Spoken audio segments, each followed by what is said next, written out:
जय श्री कृष्ण दोस्तों जैसा कि मैं हर बार बोलता रहता हूँ कि भाई जो ट्रायल बैलेंस है उसमें चार चीज़ें तो होती हैं। इनकम, एक्सपेंस, एसेट और लायबिलिटी। अकाउंटिंग भी सिर्फ चार चीज़ों की ही होती है। और इन चार चीज़ों में जो दो चीज़ है वो सबसे मेन है, वो है इनकम और एक्सपेंस। तो मैंने हमेशा बताया कि भाई किसी कंपनी के आपने अगर इनकम को रिकॉग्नाइज कर लिया, इनकम की अकाउंटिंग अच्छे से कर ली है और उसके बाद फिर अगर अपने एक्सपेंस की अकाउंटिंग कर ली तो उसका प्रॉफिट एंड लॉस आसानी से बनाया जा सकता है। तो किसी भी अकाउंटिंग में या कोई भी किसी भी कंपनी की आप अकाउंटिंग करने जा रहे हैं तो आपके दिमाग में एक चीज़ बिल्कुल क्लियर होनी चाहिए कि यार वो चार चीज़ तो हैं जिसकी अकाउंटिंग हमें करनी है। वो है इनकम, एक्सपेंस, असेट और ये लायबिलिटी। अब मैं अपने पुराने वीडियो का एक रेफरेंस लेता हूँ। मैंने पिछले वीडियो में सेल की अकाउंटिंग कैसे करते हैं ये बताया था। ऑलमोस्ट मैंने सेल की अकाउंटिंग, परचेज की अकाउंटिंग, एक्सपेंस की अकाउंटिंग, एसेट और लायबिलिटी पे भी एक वीडियो मैंने बना रखा है अलग अलग छोटे छोटे सेशन से। लेकिन जो मैंने सेल की अकाउंटिंग बताया कि भाई सेल में आप डेटर्स को डेबिट कर देते हो, सेल को क्रेडिट कर देते हो, फिर डिफरेंट डिफरेंट टाइप के सेल्स हो सकते हैं। हो सकता है जीएसटी 9%, जीएसटी 12%, मतलब नाम अलग अलग हो सकते हैं, लेकिन सेल का जो बेसिक कॉन्सेप्ट है वो यही है। तो एक बच्चे की क्वेरी ये है कि सर आपने मुझे ये तो बता दिया कि भाई सेल की अकाउंटिंग करते हैं और सेल की अकाउंटिंग हमें करनी होती है, लेकिन मैं जब किसी कंपनी में जाऊं तो पता कैसे चलेगा कि मैंने सेल की अकाउंटिंग कर ली? क्या मैं ऑफिस जाता हूं और उसके बाद सेल के सारे इनवॉइस लेता हूं और एंट्री मैंने कर दी, debtors account debit to sale, या फिर debtors account debit to sale और टू जीएसटी पेबल, ये एंट्री मैंने कर दी तो क्या अकाउंटिंग हो जाएगी? तो दोस्तों, अगर सिर्फ एज ए बुक कीपर, एक तो अच्छा बुक कीपर भी बनना है तो आपको सही से बुक कीपिंग करनी पड़ेगी। लेकिन अगर आप सिर्फ जाते हैं और जितना आपके पास पेपर मिल गया और उसकी अकाउंटिंग आपने कर दी, डेटर्स टू सेल कर दिया और आप ये इंश्योर हो गए कि यार मेरी तो अकाउंटिंग पूरी हो गई, तो इस केस में आपकी अकाउंटिंग अधूरी रह सकती है। लेकिन आप कैसे खुद को इंश्योर करोगे कि यार मैंने अकाउंटिंग पूरी कर ली है, मैंने सेल पूरे कर लिए, सेल की अकाउंटिंग पूरी हो चुकी है? क्यों इंश्योर करना क्यों ज़रूरी है वो उसको मैं समझाता हूँ। और कैसे इंश्योर करें, ये बच्चे की क्वेरी थी कि सर मैं ऑफिस में गया, 10 मुझे सेल के वाउचर्स मिल गए या सेल के जो इन्वॉइसेस मिल गए और मैंने एंट्री कर ली तो मेरी तो सेल की अकाउंटिंग पूरी हो गई। तो दोस्तों, मैं बताना चाहता हूँ कि ऐसे कभी भी अकाउंटिंग नहीं होती है। आपको अकाउंटिंग में ये देखना होता है कि जो आपने काम किया है क्या वो कंप्लीट है। अब 10 सेल को चढ़ाने से क्या आप बोल सकते हैं कि आपने सेल पूरे चढ़ा दिए? तो सर इंश्योर कैसे करें, अपने आप को कैसे हम कॉन्फिडेंस में रखें कि नहीं नहीं, अगर कोई मेरे से पूछता है कि भाई सेल की एंट्री सारी हो गई है तो आप बोल सको कि हाँ सर मैंने कर दी है। लेकिन मान लो कि अगर आपको पता ही नहीं होगा कि यार मुझे कितने सेल की एंट्री करनी थी, कितने मैंने कर दिए हैं, कितने मुझे नहीं करने हैं, कितने मैंने नहीं किए हैं, जब इन सब सवालों का जवाब आपके पास होगा तो आप किसी को भी बता सकते हो कि सर देखो मुझे ना 100 सेल की एंट्री करनी थी, मैंने ना 50 सेल की एंट्री कर दी है, 50 सेल की एंट्री अभी रहती है। लेकिन जब आपको पता ही नहीं है कि 100 सेल की एंट्री करनी है तो आप तो क्या करोगे? हाँ सर 50, मुझे तो सर 50 इन्वॉइसेज मिले और मैंने 50 की एंट्री कर दी है, मुझे तो 50 के इन्वॉइसेज मिले और मैंने 50 की एंट्री कर दी। अब इससे क्या होगा, आप किसी को ये बता ही नहीं सकते कि भाई कितने सेल की एंट्री करनी थी तुम्हें, कितने रह गए करने से। तो सर कैसे इंश्योर करें, ऐसे तो पता नहीं चलेगा। तो मैं एक छोटा सा कॉन्सेप्ट समझाना चाहता हूं। इनवॉइसिंग का कॉन्सेप्ट क्या है?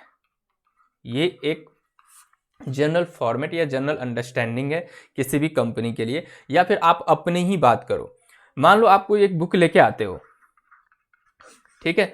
अब मैं आपको बोलता हूं कि यार इस बुक में ना कितने चैप्टर्स हैं, वो करके दिखा, मुझे पता है इस बुक में कितने चैप्टर्स हैं। तो आप क्या करोगे?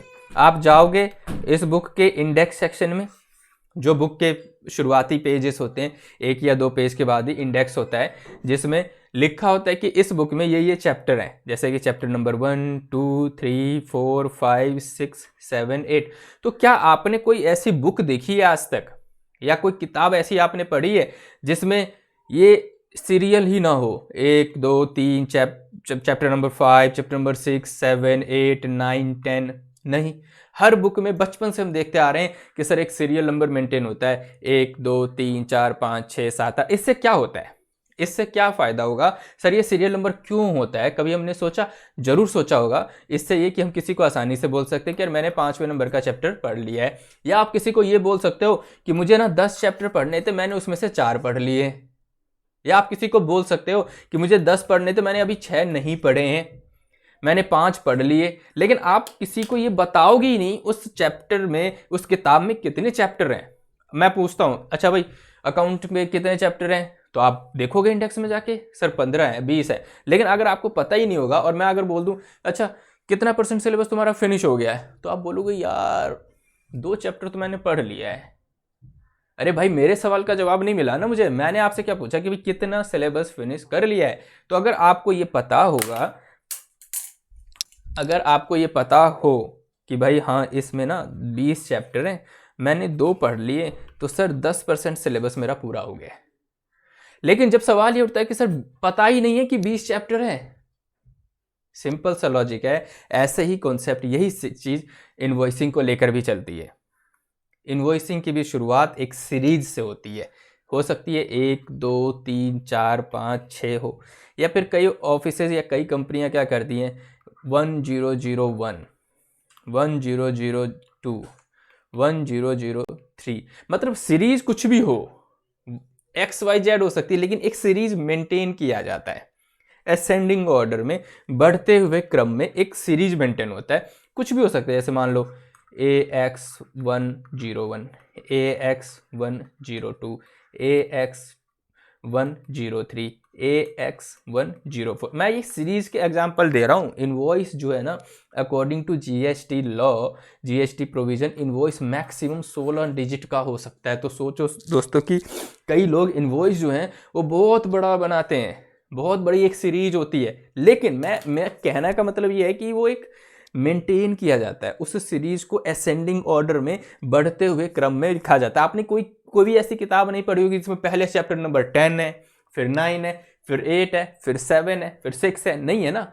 एक सीरीज मेंटेन किया जाता है। तो मेरा उसी कॉन्सेप्ट को रेफर करते हुए, जब आप किसी कंपनी में जाते हैं और आपको ये इंश्योर करना है कि क्या मेरे सारे के सारे सेल की अकाउंटिंग हो गई है, तो आप क्या करोगे, आप पहले ये अंडरस्टैंडिंग लोगे कि यार यहाँ पे सेल का क्या सीरियल नंबर है, मतलब इनवॉइस का क्या सीरियल नंबर है, इनवॉइस किस सीरीज में बनाया जाता है।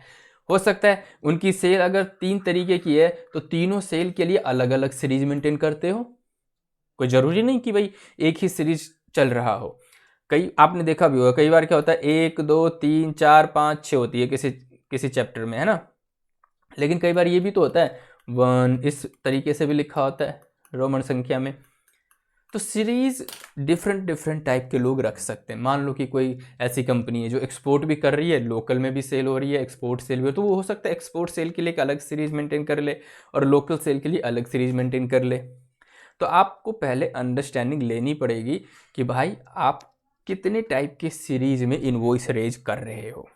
अगर कोई आपको बोल देता है कि देखो जी हमारे यहाँ तो 2 टाइप के सीरीज है, एक है AX101, ठीक है, और एक है ABC01, तो हम क्या बोलेंगे, देखो मैं बात कर रहा हूँ, अगर कोई मेरे से पूछता है कि हाँ भाई फाइनेंशियल ईयर जो 2021-22 है उसमें क्या सारे सेल मेरे रिकॉर्ड हो गए, सारे सेल की बुकिंग हो गई, मतलब 1 अप्रैल 2021 से लेके आज तक की बात हो रही है, उसमें क्या सेल सारे रिकॉर्ड, तो आप क्या करोगे।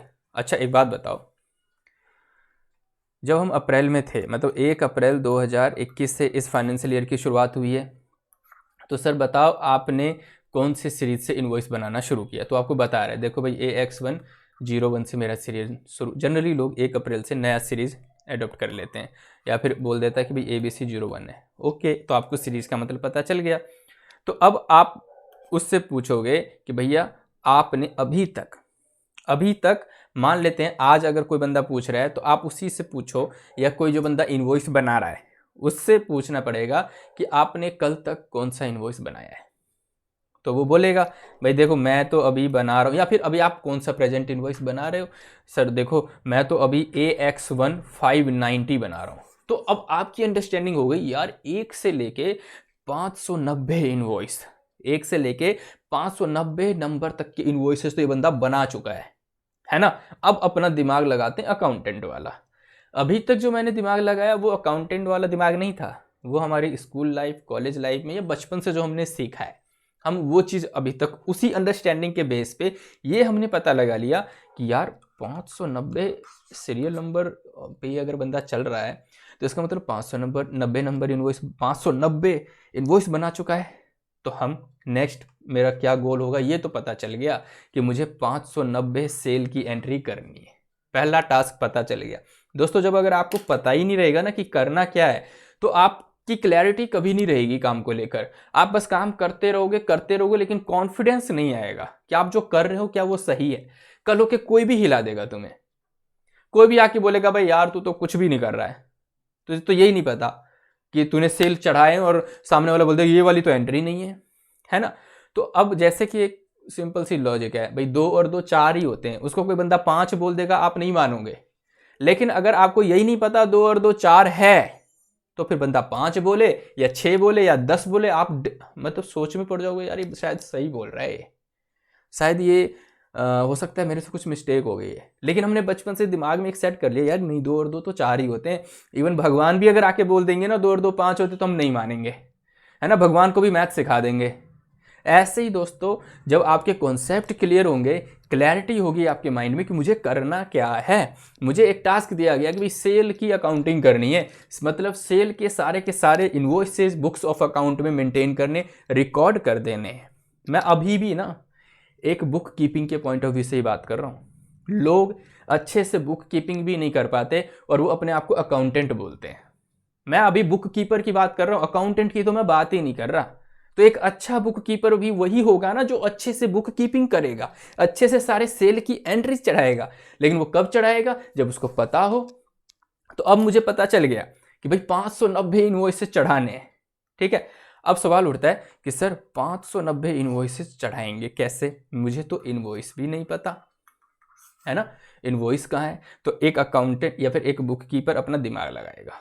एक काम करो, या तो आप जिस नई कंपनी में जा रहे हो उससे आप मांग सकते हो कि सर सेल की कोई इनवॉइस या सेल की कोई फाइल है क्या? अगर अभी तक कोई भी फाइल आपने बनाई है सेल की तो वो प्लीज़ फाइल मुझे दे दीजिए। आप उससे ये मत बोलो मुझे इस सीरियल नंबर का इनवॉइस दे दे, मुझे 590 इनवॉइस दे दे, नहीं, अभी उसको नहीं पता। आप अपने दिमाग से खेल रहे हो, अपने दिमाग से सवाल कर रहे हो, अपने दिमाग से पता लगा लिया आपने कि यार 590 सेल है। अपना दिमाग सेट हो चुका है कि भैया जिस दिन 590 नंबर या 590 सीरीज तक के इनवॉइसेस मैंने रिकॉर्ड कर लिए, कोई बंदा ऐसा नहीं है, इवन भगवान भी आके मुझे नहीं बोल सकते कि तूने ये एंट्री छोड़ दी है। समझ में आ गई बात? तो अब ठीक है सर, ये क्लियर हो गया। अब हम सामने वाले को अपने दिमाग के हिसाब से पूछेंगे सवाल कि वो फाइल दे दो भाई, सेल की फाइल कहाँ है। मान लेते उसने आपको 5 फाइलें दे दी, वो अकाउंटेंट नहीं है, उसको नहीं पता क्या करोगे आप नहीं करोगे, 5 फाइलें उसने दे दी, यार ये आपकी है। अब आप क्या करो, उस फाइल को ध्यान से देखो और एक से सीरीज बनाओ, 1 2 3 4 5 6, या आप अलग से एक मेंटेन कर सकते हो एक एक्सेल फाइल, एक एक्सेल बनाओ। उस एक्सेल में लिखो इनवॉइस नंबर 1 2 3 4 5 6 7 8 9 10 11 12 13 14, और ऐसे ऐसे करते करते 590 तक पहुंच जाओ। पूरी के पूरे एक एक्सेल फाइल बन गई, है ना। अब जब एक्सेल फाइल बन गई, ऐसे ऐसे करके जब आपने एक्सेल बना लिया तो आप ऐसे करके 590 तक पहुंच गए। अब देखो आप कि मेरे फाइल जो इसने दिए हैं उसमें कौन कौन से इनवॉइस हैं। जो जो इनवॉइस आपको मिलते जा रहे हैं आप उस इनवॉइस की डिटेल यहाँ फीड कर दो। अच्छा यार 1 नंबर है, मैंने इनवॉइस का अमाउंट फीड कर दिया, पार्टी का नाम फीड कर दिया, अमाउंट फीड कर दिया, मतलब टैक्स है, जीएसटी है, वो सब फीड कर दिया। मतलब जो भी एक इन्फॉर्मेशन है इनवॉइस में, एक अकाउंटिंग एंट्री के लिए आपको जो जो चाहिए, आपको पता है कि सेल की एंट्री क्या होती है। अच्छा, debtors account debit to sale to GST payable अगर लोकल सेल है, और एक्सपोर्ट के केस में तो जीएसटी एग्जेम्प्ट है तो डेटर्स टू एक्सपोर्ट सेल हो जाएगा, ठीक है। अब ऐसे केसेस में आपको तो पता चल गया हाँ यार मैं तो एक्सेल में वही चीज बनाऊंगा ना जो जिसकी जरूरत है मुझे क्या चाहिए, डेटर्स का नाम चाहिए, एक्सेल में लिख दिया। मुझे और क्या चाहिए, बेसिक अमाउंट चाहिए, वो भी मैंने एक्सेल में लिख दिया। अच्छा, मुझे और क्या चाहिए, टैक्सेबल अमाउंट चाहिए, मतलब टैक्स अमाउंट चाहिए, वो भी लिख दिया, सीजीएसटी, एजीएसटी और आईजीएसटी। और क्या चाहिए मुझे, एक अकाउंटेंट को एंट्री करने के लिए चाहिए क्या, इनवॉइस नंबर चाहिए, वो भी लिख दिया, ठीक है। आप ये मत सोचो कि कोई आके आपको बताएगा कि भाई ये ले फॉर्मेट बनाया है, इसमें ना डाटा फीड कर दे। अगर आप ये माइंडसेट लेके काम कर रहे हो कि समवन इज गाइडिंग यू और someone will guide you always, हमेशा आपको कोई ना कोई गाइड करेगा, हमेशा आपको कोई एक्सेल बना के देगा और उसमें आप जाओगे क्लर्क की तरह चीज़ें रिकॉर्ड कर दोगे, तो आप कभी भी क्रिएटर नहीं बन सकते। फॉर्मेट आप बनाओ, फॉर्मेट आप डेवलप करो, और फॉर्मेट ऐसे ही नहीं डेवलप होते हैं, फॉर्मेट डेवलप होती है अपनी रिक्वायरमेंट के हिसाब से। समझ गए? तो रिक्वायरमेंट क्या है आपकी, आप उस हिसाब से अपना फॉर्मेट बनाओ और उसमें डाल दो। अगर कोई गाइड करने वाला है तो बहुत अच्छी बात है, खुद किस्मत है, मतलब आपकी अच्छी चीज़ है, आप लकी पर्सन है कि भाई कोई गाइड कर रहा है। अगर नहीं कर रहा है तो आप अपने आप को गाइड करेंगे, आप खुद ही हैं जो अपने आप को गाइड करेगा, और वो आपकी नॉलेज है जो आपके साथ हमेशा रहने वाली है। तो इस तरीके से आपने बना लिया, फाइल ले ली, चारों पांचों फाइल देख के अपना ये सारी रिकॉर्डिंग कर दी। तो आपको इसमें पता चला जब सारे लिख दिए कि यार अभी तो मुझे इस बंदे ने 150 इन्वॉइसेस, इसकी फाइल में ही नहीं है। जब 150 इन्वॉइसेस फाइल में ही नहीं है तो मैं फिर अकाउंटिंग कहाँ से करूँ, फिर तो उस 150 इन्वॉइसेस की अकाउंटिंग हो नहीं सकती है ना। तो तुरंत अगला सवाल आपका हो सकता है कि सर आपने जो मुझे फाइल दी है उस फाइल में ये 150 मतलब 150 इन्वॉइसेस, कौन कौन से इन्वॉइसेस मिसिंग है वो आपके उस एक्सेल से फिल्टर लगा के निकाल लोगे, ये इन्वॉइस तो है ही नहीं। अब ये उससे पूछने से पहले, कई बार क्या होता है जब आप किसी कंपनी को ज्वाइन करते हो तो ऐसा तो है नहीं कि भाई पूरे साल में किसी ने सेल रिकॉर्ड नहीं की, हो सकता है उसका अकाउंटेंट या उसका बुक कीपर मिस्टेक जरूर कर सकता है, कुछ सेल्स एंट्री छोड़ चुका होगा, कुछ नहीं चढ़ाए होंगे, है ना, कुछ गलत कर दिया होगा। तो उस केस में आप क्या करोगे, आप अपनी बुक्स ऑफ अकाउंट में, चाहे वो टैली हो, सैप हो, या फिर DMS हो, FA हो, कोई भी अकाउंटिंग सॉफ्टवेयर कोई भी हो, आप क्या करोगे, एक सेकेंड, ठीक है। तो आप क्या करोगे, उस अकाउंटिंग में देख लोगे, उस टैली से एक रिपोर्ट जनरेट कर लोगे, एक्सपोर्ट कर लोगे डाटा, और देखोगे जो आपने बनाया है और जो टैली में रिकॉर्ड है उसको आप कंपेयर कर लो। फिर आपको पता चल जाएगा कि यार जो मेरे हिसाब से इन्वॉइसेज हैं और जो टैली में जो इन्वॉइसेज हैं उसमें मैच कर लिया, इसमें से तो 590 में से 250 एंट्री तो ऑलरेडी है, ठीक है। लेकिन एज ए आप अकाउंटेंट आपके पास फाइल होनी चाहिए। तो 590 में जो 150 इन्वॉइसेस आपको नहीं मिले, आप उस बंदे से पूछो कि सर ये 150 इन्वॉइसेस तो है नहीं, तो वो अब जो 150 इन्वॉइसेस उसकी फाइल में नहीं है उसके क्या क्या कारण हो सकते हैं, वो बोल सकता है आपको कि यार देखो इसमें ये 50 इन्वॉइसेस तो वो हैं जो हमने कैंसिल कर दिए। ओके, तो आप भी रिकॉर्ड में, मतलब एक्सेल में रिकॉर्ड कर लो यार ये इन्वॉइस तो कैंसिल है। जब कैंसिल है तो कहानी खत्म हो गई। हाँ जी, ये 100 इन्वॉइसेज हैं जो उस फाइल में नहीं है लेकिन मैं आपको प्रोवाइड कराऊंगा। तो जब एक अकाउंटेंट अपनी रिक्वायरमेंट देगा ना सामने वाले को, तो वो अब जैसे वो पूछता है भाई 100 इन्वॉइस लेकर आप क्या करोगे, तो आप उसको सिंपल बोल सकते हो भाई मुझे सेल की अकाउंटिंग करनी है, और सेल की अकाउंटिंग नहीं करूंगा तो इनकम रिकॉग्नाइज नहीं होगा, और सेल की एंट्री अगर मैंने गलत कर दी तो GSTR का जो GSTR 1 रिटर्न है वो गलत चली जाएगी।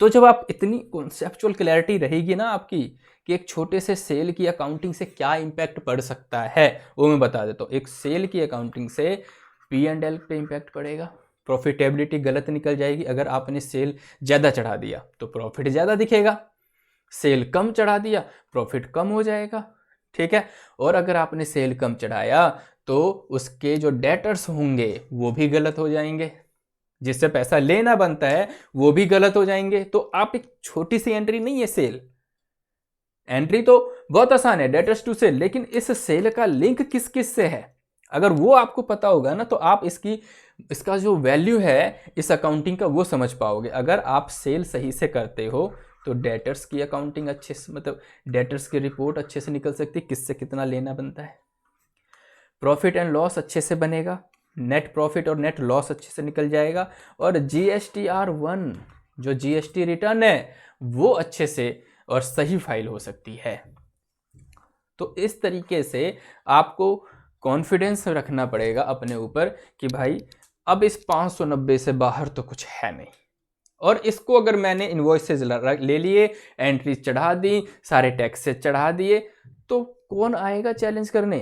अब सवाल उठता है, अभी तक तो आपने एक बुक कीपर के हिसाब से देखा सेल को, अब अगर एज ए ऑडिटर देखोगे ना, तो ऑडिटर आप क्या देखोगे, ये जो इनवॉइसेस बनाए हैं और उस पे जो बिल एड्रेस है, शिप एड्रेस है, अगर वो एक ही स्टेट का है बिलिंग एड्रेस, तब तो CGST और SGST लग जाएगा, और अदर स्टेट में है तो IGST लग जाएगा। लेकिन ऐसा भी तो हो सकता है, अब ऑडिट के पॉइंट ऑफ व्यू से सोचो, एक ऑडिटर, उसके दिमाग में, ऑडिटर हमेशा क्वेरी रखता है अपने दिमाग में, ये भी तो हो सकता है कि इस बंदे ने इनवॉइस बनाने में कोई गलती कर दी हो। इनवॉइस में आप देख रहे हो कि यार ये तो दूसरी पार्टी को है, मतलब इनवॉइस में आप देख रहे हो कि ये तो GST नंबर गलत मेंशन कर दिया। इनवॉइस में आपको पता लग सकता है यार IGST नहीं, या तो CGST होना चाहिए। वो सब जो गलतियां हो रही हैं वो फिर एक ऑडिट पार्ट है। फिर उस ऑडिटर करते क्या, गलतियां पकड़ते हैं और उसको सही कर देते हैं। तो देखो, बुक कीपिंग से लेके अकाउंटिंग, ऑडिटिंग सब, और टैक्सेशन GSTR1 कितना लिंक्ड है इन सब चीज़ों से। मैंने एक्सप्लेन करने की कोशिश की है, उस बच्चे की क्वेरी का सॉल्यूशन दिया, जिसने मुझे ये बोला था कि सर आपने बता तो दिया डेटर्स टू सेल कर देंगे, debtors to sale to GST payable कर देंगे, लेकिन किसी कंपनी में जब जाएं तो कैसे इंश्योर करेंगे कि यार सेल की अकाउंटिंग हो गई है, सेल की एंट्रीज हो गई है। तो आई होप ये वीडियो काफ़ी यूज़फुल रहेंगी, और उस बच्चे के लिए स्पेशली बोलूँगा कि वो ऐसा करे तो शायद वो कॉन्फिडेंस में आ जाएगा। जब आप कॉन्फिडेंट हो जाते हो, या आपकी कॉन्फिडेंस में ये बातें आ जाती हैं जो मैं कर रहा हूँ बिल्कुल सही कर रहा हूँ, तो फिर कोई आपको हिला नहीं सकता। और इंडस्ट्री में ऐसे ही बंदों की ज़रूरत है जो कॉन्फिडेंट होके किसी को अपनी बात बता सके, किसी से कोई चीज़ें ले सके, डाटा मांग सके, रिपोर्ट मांग सके, ताकि उसका काम पूरा हो। तो दोस्तों, मिलते हैं नेक्स्ट वीडियो में, कुछ इम्पोर्टेंट और प्रैक्टिकल डिस्कशन करेंगे। यहाँ हम पूरे तरीके से प्रैक्टिकल डिस्कशन करेंगे, और ऐसे बहुत सारे टॉपिक्स हैं जो बच्चे क्वेरी लिखते हैं या फिर कॉल करके बोलते हैं कि भाई आपने ये तो बता दिया, लेकिन इस काम को कैसे करें। तो ये हम समझेंगे, और भी बहुत सारे पॉइंट्स हैं जो मैं डिस्कस करूँगा। तो डेली प्रैक्टिकल लाइफ में जो जो क्वेरीज आती हैं, जो जो एक जनरल अंडरस्टैंडिंग होनी चाहिए, वो मैं कोशिश करूंगा कि आपको मिले। तो मिलते हैं नेक्स्ट वीडियो में कुछ ऐसे ही इंपॉर्टेंट टॉपिक के साथ। तब तक के लिए गुड बाय फ्रेंड्स।